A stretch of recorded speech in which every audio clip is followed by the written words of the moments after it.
العلم لا یؤتیک بعدہ حتی تؤتیک اللہ، یہاں تک کہ تم اپنا آپ پورا نہیں دے دیتے۔ یہ نہیں ہے کہ بھئی علم حاصل کرنا جو ہے وہ کوئی مذاق ہے، اس کے لیے تو من طلب العلا سحر اللیالی، کہ جو شخص چاہتا ہے کہ اس کو اونچا مقام ملے، جو شخص چاہتا ہے کہ میں بہت بڑا اسکالر بن جاؤں، اس کے لیے تو سحر اللیالی، اس کے لیے تو پھر راتوں کو جاگنا پڑتا ہے، اس کے لیے تو پھر کتابوں کی جو ہے وہ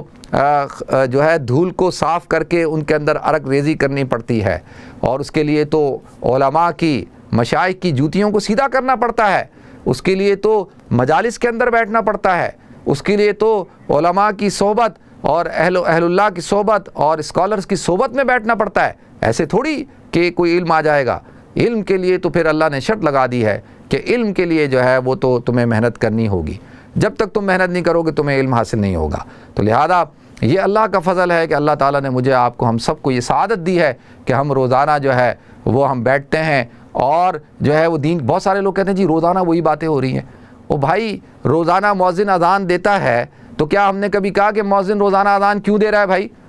1400 سال سے اذان ہو رہی ہے، اب اذان کی ضرورت نہیں ہے؟ نہیں، روزانہ ہر نماز کے اندر سورہ فاتحہ پڑھی جاتی ہے، کبھی کہا کہ بھئی روزانہ سورہ فاتحہ کیوں پڑھتے ہیں؟ تو یہ دین تو روزانہ جتنا زیادہ اس کا تکرار کیا جائے گا، جتنا، یہ تو عبادت ہے، یہ تو اللہ کی طرف سے فضل ہے۔ تو اللہ تعالیٰ مجھے آپ کو ہم سب کو عمل کرنے کی توفیق عطا فرمائے اور زیادہ سے زیادہ شکر کرنے کی توفیق عطا فرمائے۔